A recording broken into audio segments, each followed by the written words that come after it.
안녕하세요. 오늘의 데일리 뉴스레터에 오신 것을 환영합니다. 한국은 K고 자주포와 K 전차, 천무 등 지상무기 이외에도 세계적인 경쟁력을 가지고 있는 방산무기가 또 있습니다. 바로 해상방산무기입니다. 한국은 우수한 조선 기술을 바탕으로 이를 전투함과 잠수함에 접목시켜 세종대왕함과 정조대왕함, 도산 안창호함 등 압도적인 성능을 가진 여러 해양 방산무기를 개발해 왔는데요. 그리고 마침내 대규모 잠수함 수주가 유력시된다는 소식들이 전해지며 다시 한번 K방산의 저력을 전 세계에 보여줄 시간이 한국에 찾아왔습니다. 올해 상반기부터 한국 방산업계를 뜨겁게 달군 소식이 있습니다. 캐나다 해군이 장거리 자막 능력을 갖춘 3,000톤 급 디젤 잠수함을 최대 12척의 건조 사업에 나섰기 때문입니다. 특히 사업 규모는 잠수함 한 척당 2조 원 안팎의 건조 가격이 예상돼 향후 정비 사업 등을 포함할 경우 최대 80조 원에 달할 거란 전망도 나옵니다. 이에 한국을 비롯해 일본, 프랑스, 독일, 스웨덴, 스페인 등이 캐나다 해군의 잠수함 수주 사업에 나서며 치열한 경쟁을 예고했는데요. 또한 잠수함 수주의 성공이 유력시되고 있는 후보도 한국의 도산 안창호함과 일본의 다이게이급 잠수함이라 국내 방산 업계가 지각 변동을 예고하고 있습니다. 도산 안창호함은 리튬 배터리를 탑재해 장거리 자막 능력을 갖춘 잠수함입니다. 여기에 잠수함 발사탄 도미사일인 SLBM을 운용할 수 있는데요. 그리고 함내에 자동화 기능이 많아 승조원이 부족한 캐나다군에 가장 적합한 잠수함이라는 평이 쏟아지고 있습니다. 반면 강력한 경쟁 후보 중 하나인 일본 다니게이급 잠수함은 자막 능력이 우수하지만 도산 안창호함 대비 자동화 기능이 적다는 단점이 있습니다. 이로 인해 수출 후 승조원 교육과 잠수함 운용 훈련 지원에 있어 한국 업체보다 경험이 적다는 지적이 잇따르고 있습니다. 일단 캐나다 군 당국은 한국과 일본에서 잠수함을 구입하는 것을 염두에 둔 행보를 보이고 있습니다. 지난 5월에는 한국과 일본 조선소를 방문해 잠수함 운용 현황 등을 점검했는데요. 오는 10월에는 사전 실사를 위해 방안을 추진할 예정이라 외형적으로는 한국 방산업체의 수주 가능성이 점쳐지고 있습니다. 수주전에서 현재 유리한 고지를 선점한 것으로 평가받는 하나오션을 살펴보면 209급 잠수함 9척, 214급은 3척, 3,000톤 급 잠수함의 경우 3척을 국내에서 건조했는데요. 특히 2004년 인도네시아 잠수함 창정비 사업 수주 이후 6척의 400톤 급 잠수함을 수출한 바 있습니다. 이에 캐나다 군 당국에서도 해외 수출 경험이 있고 잠수함 발사탄 도미사일을 운용할 수 있는 도산 안창호함을 선택할 것이란 전망이 나오는 이유입니다. 하나오션은 최근 바콕 캐나다와 캐나다 방위 사업의 발전을 위해 협력한다는 내용이 담긴 기술 협력 합의서를 맺으며 캐나다 잠수함 도입 사업을 본격화한 모습입니다. 이후 입찰 방식이 확정되면 제안서를 제출할 계획으로 알려지기도 했습니다. 이런 가운데 놀라운 소식이 전해져 큰 화제를 모으고 있습니다. 하나오션의 진정한 경쟁 상대는 일본이 아니라 HD현대중공업이기 때문입니다. HD현대중공업은 214급 6척, 3,000톤 급 1척, 비공개된 잠수함 2척 등 9척의 잠수함을 건조했는데요. 아직 잠수함 수출 실적은 없지만 국내 최대 수상함 수출 실적을 보유하고 있어 기술력은 뛰어나다는 평이 나오고 있습니다. 이미 HD현대중공업도 바콕 캐나다와 캐나다 수출용 잠수함 사업을 위한 기술협력 합의서를 체결한 상태인데요. 이는 잠수함 건조 기술력과 빅토리아급 잠수함 정비 사업에서 쌓은 전문 지식을 교류하며 캐나다 수주전을 대비한다는 계획으로 볼 수 있어 한국 방산 업체들 간의 집안 싸움으로 격화될 조짐마저 보이고 있습니다. 하나오션과 HD현대중공업은 캐나다 잠수함 수주전에 사활을 거는 모양새입니다. 캐나다 잠수함 사업에서 한국 기업이 수주를 따낸다면 향후 군 현대화 프로그램을 진행하는 폴란드 잠수함 도입 사업에서도 유리한 고지를 확보할 수 있기 때문입니다. 폴란드는 2034년까지 2척의 새로운 잠수함을 구매한다는 계획인데요. 특히 주목해서 봐야 할 점은 유럽 국가의 잠수함만을 도입하겠다는 것이 아니라는 점입니다. 이 때문에 폴란드는 지난해 K고 자주포와 K 전차, FA-50 전투기, 천무 등을 대거 구매한 바 있어 한국 방산업체의 잠수함 수주 가능성이 점쳐지고 있는 배경이 되는 상태입니다. 즉, 캐나다 잠수함 건조 사업에 한국 업체가 수주에 성공만 한다면 해양 무기로까지 수출 저변을 확대할 수 있는 길목에 서게 된 것인데요. 이 밖에도 한국의 우수한 해양방산 무기가 해외로 뻗어가는 만큼 더 이상 지상무기에 치중되지 않고 군사적 긴장감이 고조되고 있는 남중국해 국가들로의 전투함 수출 가능성도 대두되고 있는 상황입니다. 이와 관련해 한국 방산업계는 일단 캐나다발 잠수함 수주 가능성에 대해 긍정적으로 바라보고 있는 중입니다. 현재 국내 방산업계는 한국산 무기에 대한 관심이 높아지고 있어 캐나다 잠수함 신규 수주 가능성도 높은 것으로 바라보고 있는데요. 또한 한국이 압도적인 잠수함 건조 기술을 가지고는 있으나 일본이 유력한 후보로 꼽히는 상황인 만큼 입찰 후 발생할 다양한 변수에 대비하며 잠수함 수주에 총력을 다할 것이란 뜻을 내비쳤습니다. 이제 살펴볼 것은 캐나다가 과연 얼만큼 잠수함 사업에 진지하게 임하고 있냐는 것입니다. 캐나다는 그동안 안보 무임 승차론이 나올 정도로 미국에 의존적인 모습을 보여왔는데요. 특히 해안 방어는 사실상 미국이 도맡고 있는 상태입니다. 이러한 점으로 큰 이슈는 없었으나 항상 중국과 러시아의 전략 원자력 잠수함의 위협을 받아오고 있었는데요. 더욱이 해안선도 긴 상황에서 사실상 캐나다 해군 전력이 워낙 빈약해 최근 들어 해군력을 강화해야 한다는 움직임이 나라 안팎에서 터져나오고 있습니다. 이로 인해 북미 지역을 방어하고 있는 미국도 캐나다 정부를 향해 군사력 증강을 요구하며 강력한 비판에 나서기도 했습니다. 이에 따라 2017년 캐나다 의회에서 신형 잠수함 12척을 도입해 안보 환경에 대응해야 한다는 주장이 나오며 신형 디젤 잠수함 도입 추진에 나서게 된 것입니다. 그러나 일각에서는 사실상 캐나다 잠수함 수주전이 하나오션과 HD 현대중공업의 양강 구도로 진행되고 있지만 긴장의 끈을 놓아서는 안 된다는 우려 섞인 걱정도 나오고 있습니다. 일단 하나오션의 3,000톤급 잠수함인 도산 안창호함은 기존 납축전지 대신 리튬 기반 배터리를 탑재해 지속 자막 능력을 비약적으로 늘린 최신 모델입니다. 또한 3,700톤 이상의 수중 배수량에 잠수함 발사탄 도미사일인 SLBM 발사 능력까지 갖춘 것으로 알려져 핵잠수함이 아님에도 상상을 초월하는 성능을 자랑합니다. 여기에 미사일 수직 발사관 용량도 기존 6발에서 10발로 늘어나며 공격력이 더욱 강해졌는데요. 탄도미사일을 탑재하지 않을 경우 해당 공간에 토마호크 미사일 등 다른 미사일 수십 발을 수직 발사관에 운용할 수도 있어 단순히 연안 방어에서 그치지 않고 적의 도발 원점을 타격할 수 있는 능력까지 갖추고 있습니다.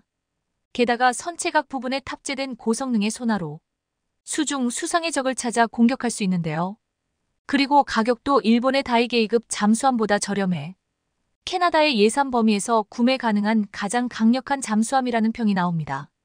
하지만 앞서 말씀드린 대로 일본 다이게이급도 캐나다 잠수함 수주전에 있어 한국의 강력한 경쟁자라 방심은 금물입니다. 다이게이급은 일본의 잠수함 기술력이 집약된 최신형 모델로 하나오션의 잠수함보다 다소 큰 것이 특징인데요. 또한 하나오션의 3,000톤급 잠수함과 마찬가지로 리튬 배터리를 탑재하고 있어 자망 시간에서도 어느 정도 경쟁력을 갖추고 있습니다. 공격력 측면에서는 떨어지지만 작전 능력은 손가락에 꼽을 정도라는 의견도 있습니다.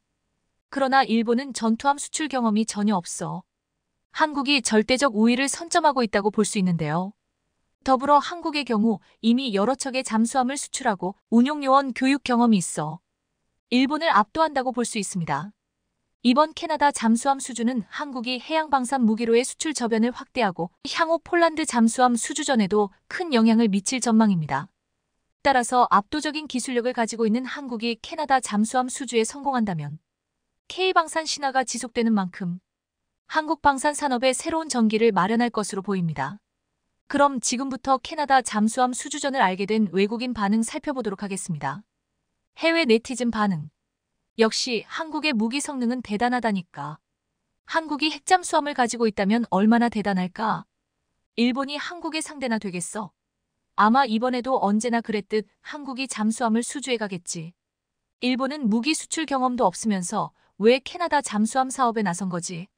그리고 한국의 무기는 실전에서 증명이 된 만큼 한국이 이번에도 일본을 이기겠지.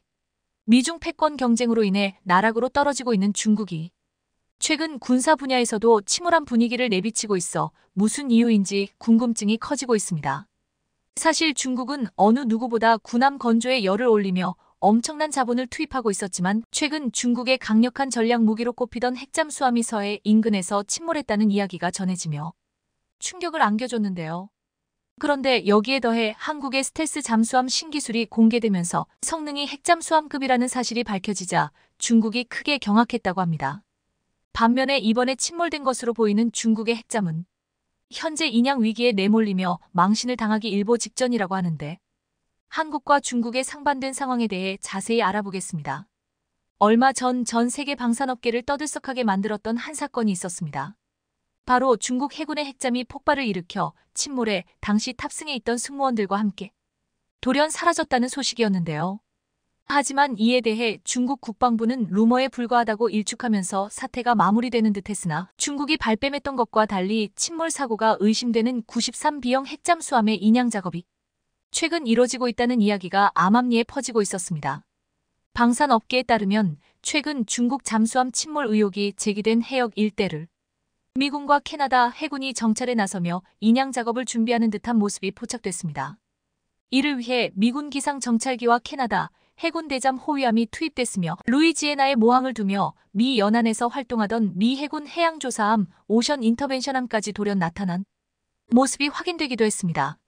오션 인터벤션함은 특수목적 함정으로 중국 핵잠 침몰 의혹이 있었던 8월 말 갑자기 일본 해역 근처에서 포착되더니 9월엔 일본 사세보 해군기지에서 기항한 두 곧바로 동중국해로 향했습니다.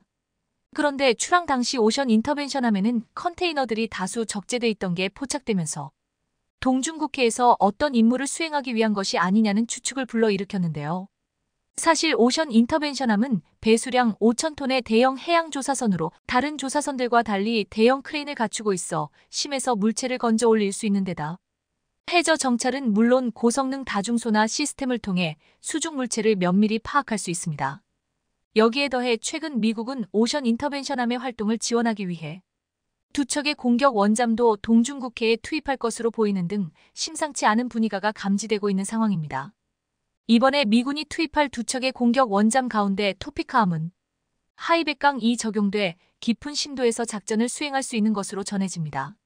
안 그래도 최근 미국에서는 공격 원잠이 부족하다는 이야기가 나오고 있는 가운데 이런 상황에도 불구하고 두 척이나 동시에 동중국해에 전력을 투입했다는 건 어떠한 특수한 임무가 주어진 것으로 보입니다.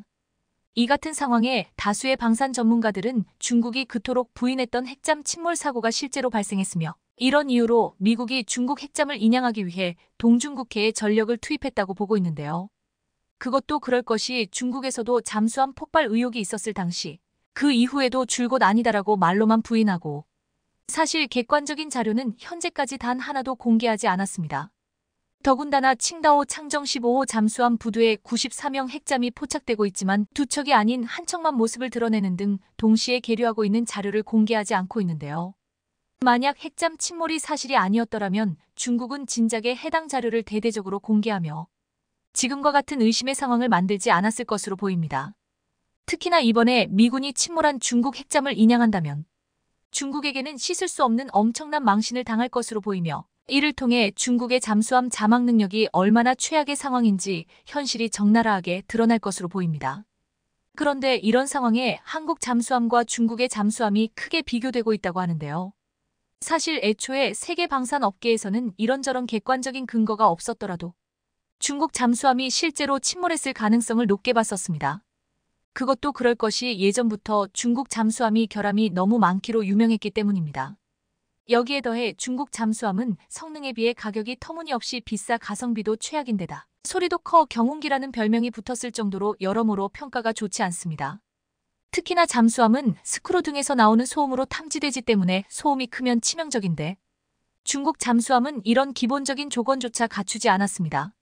예를 들어 재래식 잠수함의 대표로 꼽히는 독일제 209급은 재래식 잠수함 가운데서도 조용한 것으로 정평이 나 있는데 소음이 100에서 110dB 수준입니다.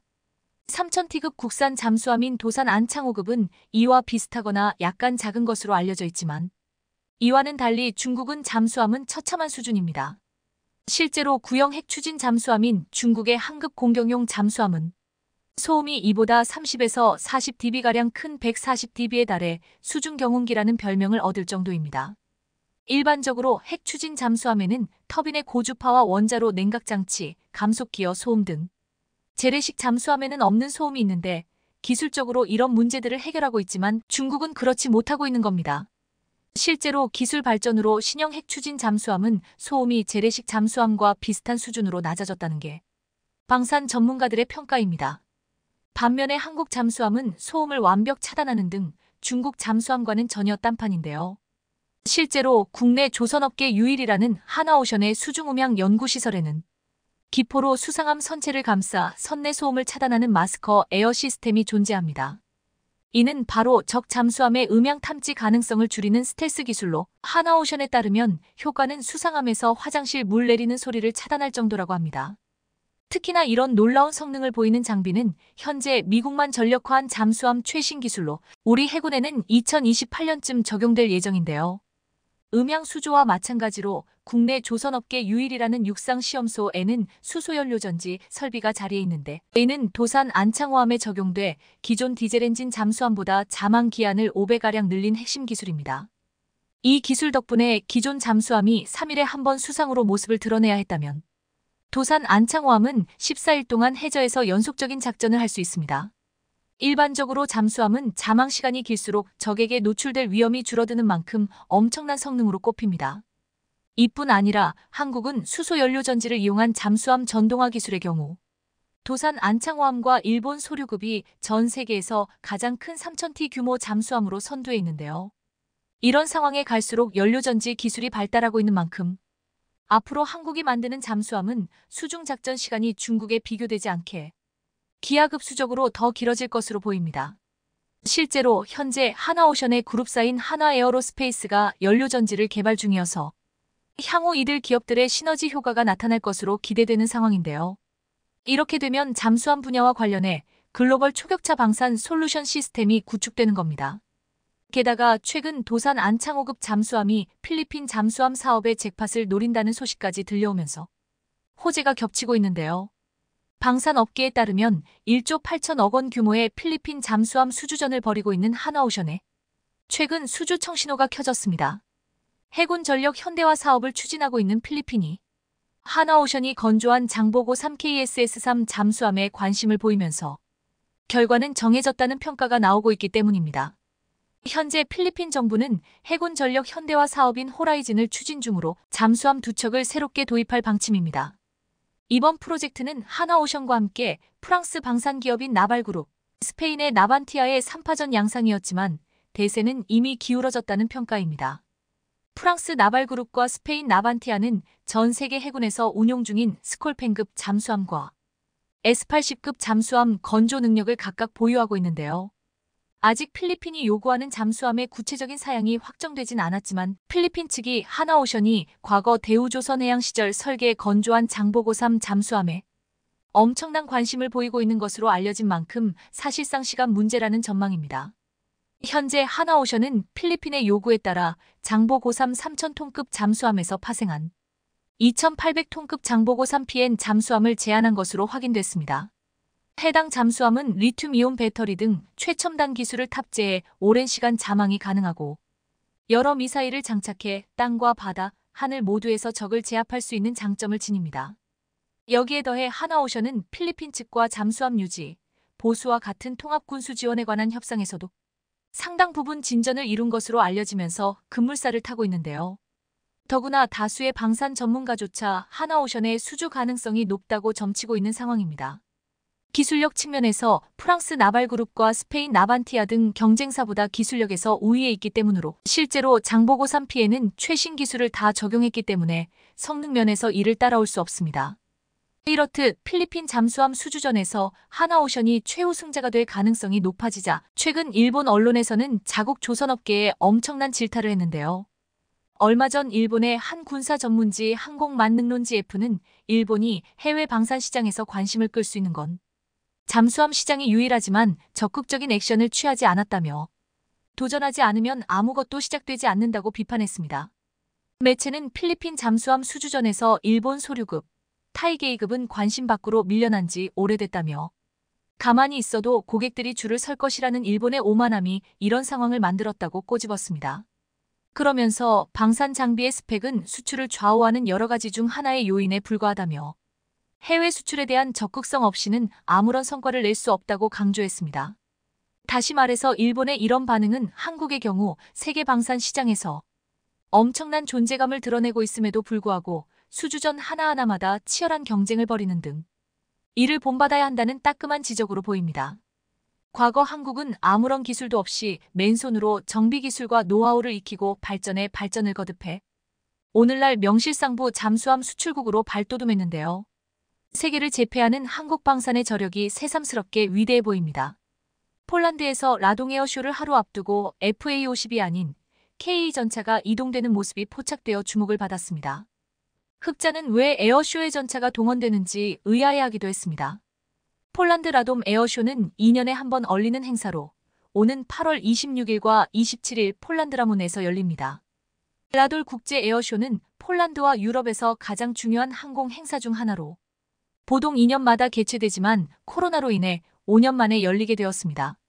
그러기에 이번 라들 에어쇼에서는 역대급 항공기 쇼가 펼쳐질 예정인데 19개의 대형 퍼레이드와 봄꽃쇼, 고개 비행쇼가 펼쳐진다고 했습니다. 여기서 폴란드가 보유한 F-16, FA-50, MiG-29, Su-22 등뿐만 아니라 벨기에, 덴마크, 그리스, 체코, 핀란드의 전투기도 볼 수 있습니다. 그런데 폴란드는 이번 에어쇼의 가장 중요한 부분 중 하나가 최근 한국으로부터 진급 공수된 FA-50라고 치켜세우고 있습니다. 폴란드 매체 들라필로타는 지난 18일 놀라움이 가득한 에어쇼 라동 미그-29는 상징적으로 FA-50에게 공중 지휘권을 넘겨준다라는 제목의 기사들 보도했습니다. 이 매체는 이번 연휴 마지막 주말에는 라돔 하늘에 에이스들로 가득할 것이라며 하늘 높이 고개를 감상하는 시청자들에게 잊을 수 없는 감동과 많은 놀라움이 기다리고 있다고 했습니다. 이번 에어쇼 조직 그룹의 책임자 발데마르 골레비오프스키 대령은 마지막 날 프로그램을 공개하지 않으면서 오늘은 이야기하지 않을 몇 가지 놀라운 일이 있습니다. 그러나 나는 우리가 유럽에서 처음으로 폴란드에서 처음으로 어떤 일을 할 것이라는 점을 밝힐 것입니다. 라고 궁금증을 자아냈습니다. 그러면서 미그-29 항공기는 FA-50과 함께 이곳에 도착할 것이며 FA-50에게 공중에서 지휘권을 넘겨줄 것이라고 말했습니다. 폴란드는 이번에 FA-50으로 그동안 사용하던 소련제 MiG-29를 버리고 완벽하게 교체되는 것이고 지난 국군이 날 퍼포먼스에서 보여줬듯이 이번 라듬쇼에서도 상징적으로 보여준다는 것입니다. 그런데 이것은 단순히 폴란드 내에서 전투기 교체를 의미하는 것을 넘어 이번에 우크라이나에 구소련제 전투기를 공여했거나 구소련제 전투기를 가지고 있는 나라들에게 전하는 메시지라고 했습니다.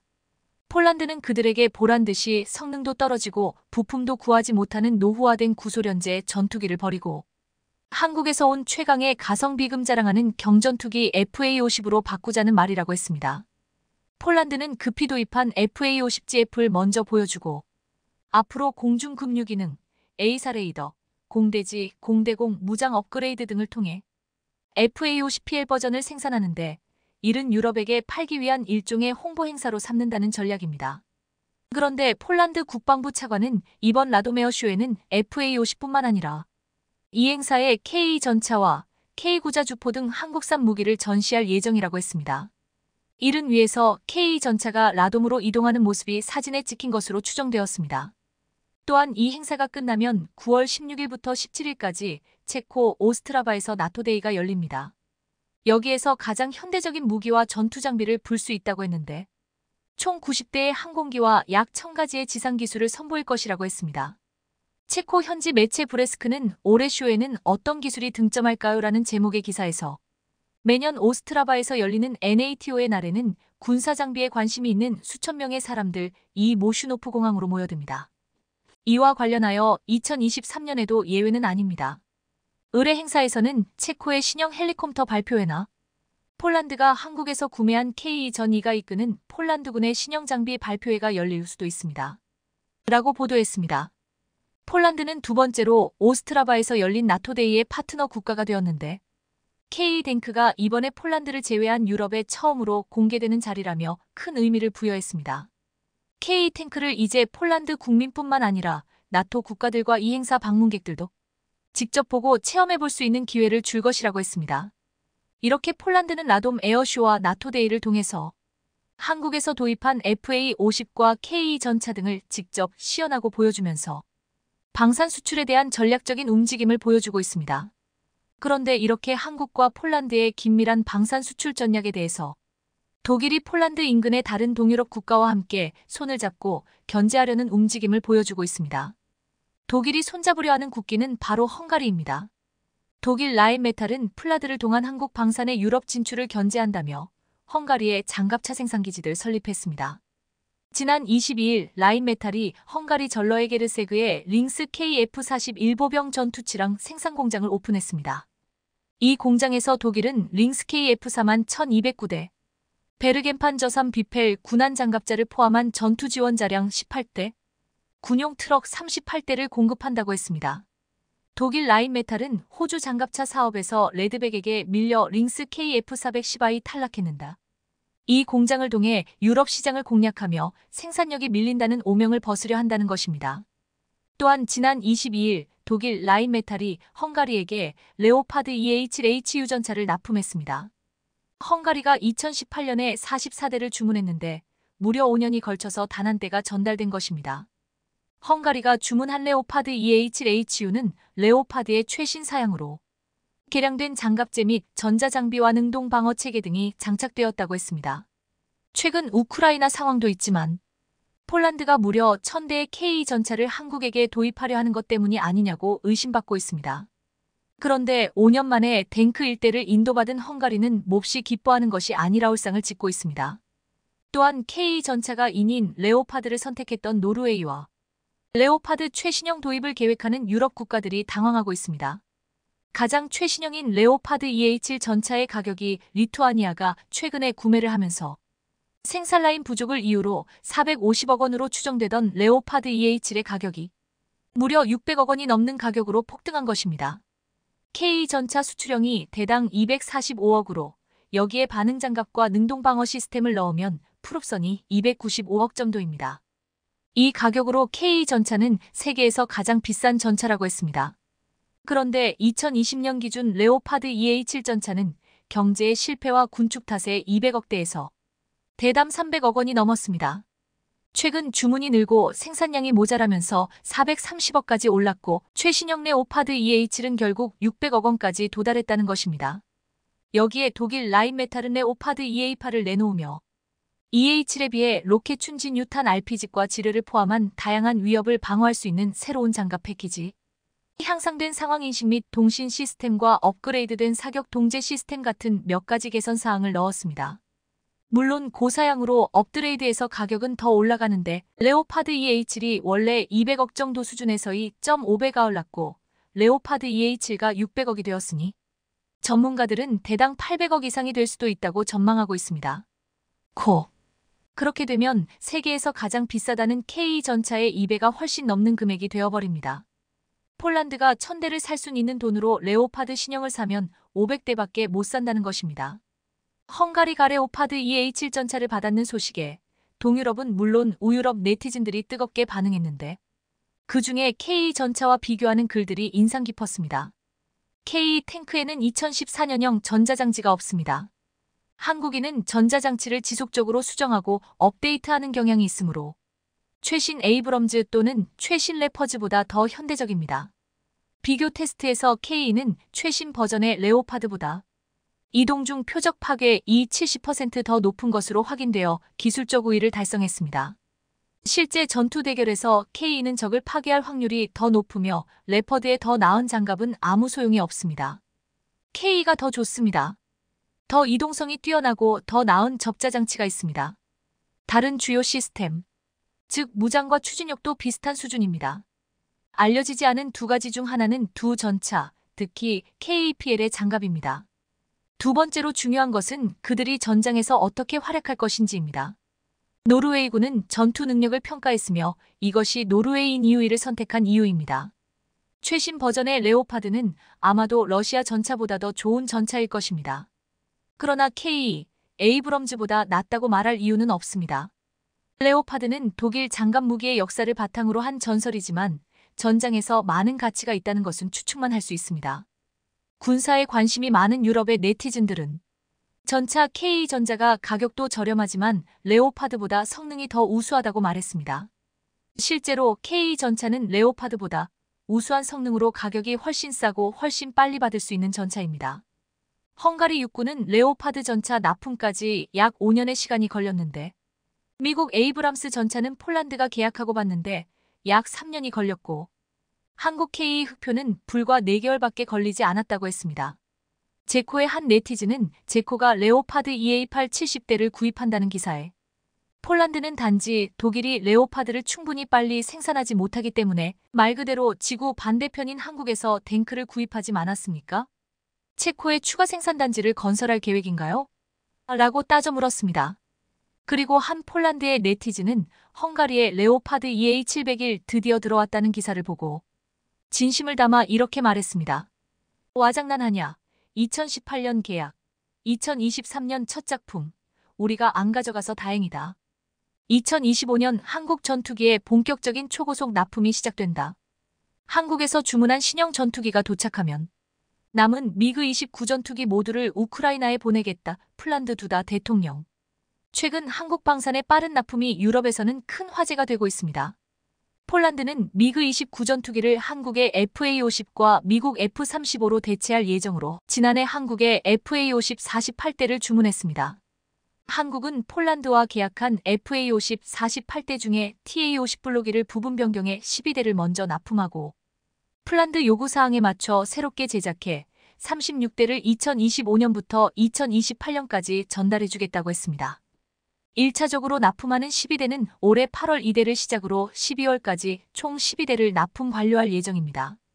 그런데 올해 안에 납품하는 12대의 FA-50을 두고 폴란드의 빠른 전투기 도입이지에 따라 납품 간격을 메운다는 의미의 갬 필러의 필러라고 부르고 있습니다.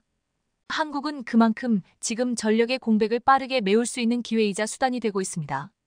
그런데 FA-50 또한 KE 전차처럼 초도 물량이 예정된 8월보다 3개월 앞당긴 5월에 전달할 예정으로 국내 항공 관계자는 FA-50 초도 물량을 빠르게 인도하면 K방산의 장점인 빠른 납기를 보여주는 또 다른 사례가 될 수 있다라고 말했습니다. 이렇게 되면 인근 국가인 슬로비키아, 체코 등에서도 K방산에 대한 관심이 더욱 커질 것이라고 했습니다. 실제 슬로바키아는 지난해 국방부 장관이 방한해 FA-50에 대한 관심을 공개적으로 표명하고 오전 900억 규모의 도입을 검토하고 있습니다. 이렇게 한국산 무기를 빠르게 도입하면서 군사 전력을 키우고 있는 폴란드는 자신들이 새 유럽의 리더라고 전명하고 나섰습니다. 마테우슈 모라비에츠 폴란드 총리는 11일 미국을 방문해 백악관에서 해리스 부통령을 만났습니다. 모라비에츠 폴란드 총리는 러시아와의 관계에서 옛 유럽은 실패했다. 하지만 러시아 공산주의가 어땠는지 기억하는 새 유럽이 있다. 폴란드는 바로 이 새 유럽의 지도자다. 라고 말했습니다. 폴란드는 미국과 영국에 이어 세 번째로 우크라이나에 무기 지원을 많이 한 나라로 나토와 EU는 폴란드의 행보를 주시하고 있는데 이렇게 폴란드의 입김이 세진 것은 분명히 한국을 파트너로 삼았기 때문이라고 말하고 있습니다. 폴란드는 KE 전차, K9자주포, FA-50 경공격기 등을 도입하고 조기에 납품받고 있으며 최근 미국 정보기관으로 추정된 문건에 우리가 만든 포탄 33만 발이 수출되는 것도 확인되고 있습니다.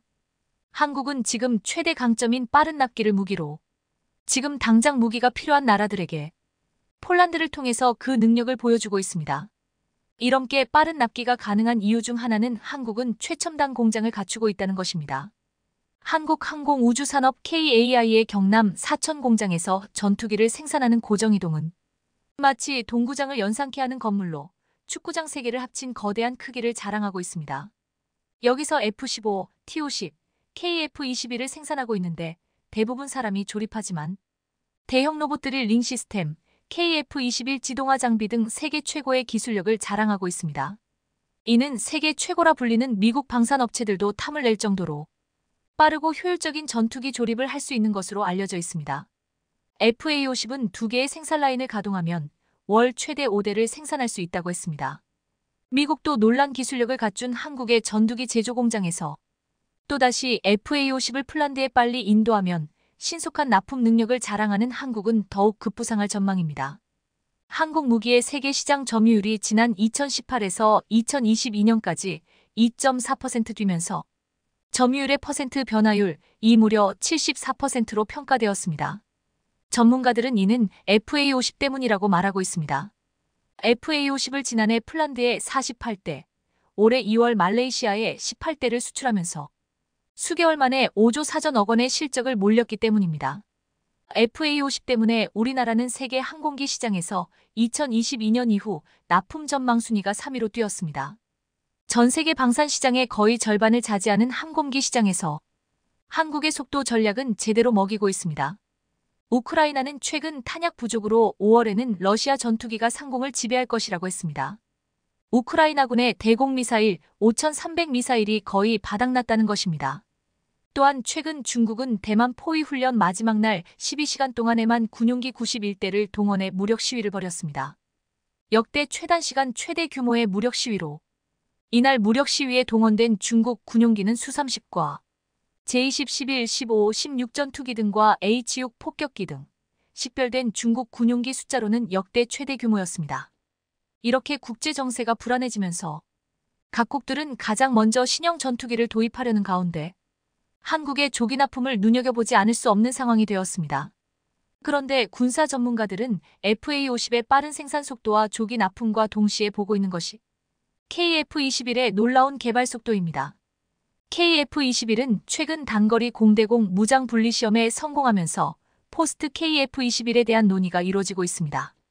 앞으로 KF-21을 F-35처럼 개량하고 인공지능 정보융합, 무인기 등 4차 산업혁명 기술을 갖춘 6세대 전투기로 개발하자는 것입니다. 그런데 최근 대만에게 계속 위협을 가하는 중국이 한국의 KF-21을 견제하면서 예상 못한 보도를 내놓으며 한국의 행동을 경계하는 모습을 보이고 있습니다. 최근 중국 소우닷컴에서는 한국이 4,000개의 핵탄두를 위한 충분한 핵물질을 비축하고 있으며 한국 정부가 이를 곧 사용할 것이라는 징후를 보였다고 보도했습니다. 한국이 실제로 핵무기를 만들 가능성은 높지 않지만 충분히 위협적이어서 견제해야 한다고 말했습니다. KF-21의 개발 속도가 빠르게 진행되는 가운데 중국이 한국의 핵무기 제조 가능성에 대해서 집중하는 이유 중 하나는 KF-21이 만들어지고 무장 관련 개발 과정에서 일찌감치 전술 핵무기 탑재를 고려해야 한다는 말이 나왔기 때문입니다. 국내에서는 미국 측과 협의를 통해서 핵무기 통합 인증을 추진해야 한다는 의견이 니온 바 있습니다. 국내 한 전문가는 전술 핵 운용을 위해서는 항공기의 별도의 동합 및 인증 절차가 필요한데 F-15, 16 모두 핵무기 운용 능력을 통합한 사례가 있으니 기술적으로 어려운 문제라기보다는 안증의 문제라고 했습니다. 지금 상황에서는 분명 이것은 한반도 비핵화에 위배되지만 국내와 미국 일부에서는 대북 확장 억제 차원에서 핵 공유를 추진해야 한다는 목소리가 나오고 있기에 앞으로 이에 대한 고려도 시도될 수 있다는 주장이 제기되고 있습니다. 지난해 한국국방연구원 두진호 조비현 선임연구원은 우크라이나 전쟁과 러시아의 핵무기 사용 가능성 시사점 및 한국의 대응 방향 보고서에서 확전 상황에 대비해 한국형 핵 공유 체제 추진을 검토할 필요가 있다며 구체적으로 미국이 최근 개발한 저위력 핵탄두 W-76을 한국의 잠수함과 최근 시험 발사에 성공한 SLBM 잠수함 발사탄도 미사일에 탑재해 운용해야 한다. 또 F-35 전투기를 기반으로 미국의 산형 B-61-12 저위력 중력폭탄을 공유받는 공중 기반 핵 공유 체제도 고려할 수 있다라고 말하기도 했습니다. 지금 중국이 두려워하는 것은 한국이 핵무기를 개발할 수 있는 능력도 있지만 미국이 허용만 하면 KF-21에도 전술핵 무기를 달 수도 있다는 사실입니다. 그런데 이렇게 군사적인 위협뿐만 아니라 중국은 한국산 전투기가 수출되면서 자신들의 수출 시장이 위협받을 것이라고 우려하고 있습니다. 중국의 군사 전문가 앤서니 용은 지난해 홍콩 일간 사우스차이나 모닝포스트 SCMP와 인터뷰에서 한국이 KF-21을 생산한 것을 놓고 전투기 분야에서 중국과 경쟁할 만큼 성장했다는 점을 의미 있게 바라봤습니다. 앤서니 월은 KF-21의 성능이 좋다면 한미 군사동맹을 고려할 때 중국에 일정한 위협이 될 수 있다고 하며 앞으로 국제시장에서 한국의 전투기가 중국의 전투기와 직접적으로 수출 경쟁을 벌일 가능성도 있다고 전망한 바 있습니다. KF-21은 이미 한국산 경전투기 FA-50을 구입한 나라들은 차후 도입할 가능성이 높은 나라들로 분류되고 있는데 최근에는 KF-21의 예상 밖의 모델이 큰 인기를 끌 수 있다는 말이 나오고 있습니다. 지난 3월 KF-21 합재기 모델인 KF-21 네이비와 이를 탑재하는 중형 항모 개발 가능성을 타진하는 정책 연구를 하고 있다는 사실이 알려졌습니다. 실제로 일각에서는 KF-21N 함재기에 대한 설계 연구가 상당 부분 진척되었다고 했습니다. 몇 해 전부터 미국산 F-35 함재기의 가격이 엄청나기 때문에 국산 모델로 대체하자는 이야기가 나왔는데 KF-21N 자체 개발로 가져다주는 이득이 엄청날 것이라고 말하고 있습니다. 최근 F-35B의 수요가 엄청나게 늘어나면서 가격이 계속 오르고 있습니다. 당초 F-35B형은 미 해병대 353대, 영국 공군 138대, 이탈리아 해공군이 30대 구입할 예정이었는데 여기에 호주, 스페인, 터키도 약 100여 대를 도입하겠다고 나섰기 때문입니다. 2020년 싱가포르에 판매된 F-35B의 대당 가격은 2억 2,916만 달러 약 2,682억 원이었지만 이후 영국은 대당 3천억 원에 사들인 것으로 알려졌습니다. F-35B는 F-35A 기체의 구조와 부풀이 다르고 별도의 정비훈련 지원 인프라가 필요한데 영국은 이 때문에 F-35B의 대량 도입 포기를 검토한 바 있습니다. F-35B가 필요하지만 너무나 비싸다는 것입니다. 하지만 KF-21N의 도입 예상 가격은 1,500억 원으로 소프트웨어 개선을 비롯한 추가 비용이 필요 없고 또한 이를 수출할 수 있다는 이점이 있습니다. 만약 한국이 KF-21자재 개발을 한다면 중항모와 함께 한국 해상전력의 핵이 되는 것뿐만 아니라 추후에 KF-21을 도입하려는 국가들에게 수출까지도 할 수 있을 것으로 보고 있습니다. 한국은 FA-50으로 미국 시장을 도전하겠다면서 전 세계 1,000대 수출을 목표로 하고 있습니다. 그리고 이제 KF-21의 개발을 서두르며 빠르게 전력화하며 수출까지 모색하고 있습니다. 지금 무기가 빠르게 필요한 나라들은 최고의 생산 속도를 자랑하는 한국에게 러브콜을 보내고 있습니다.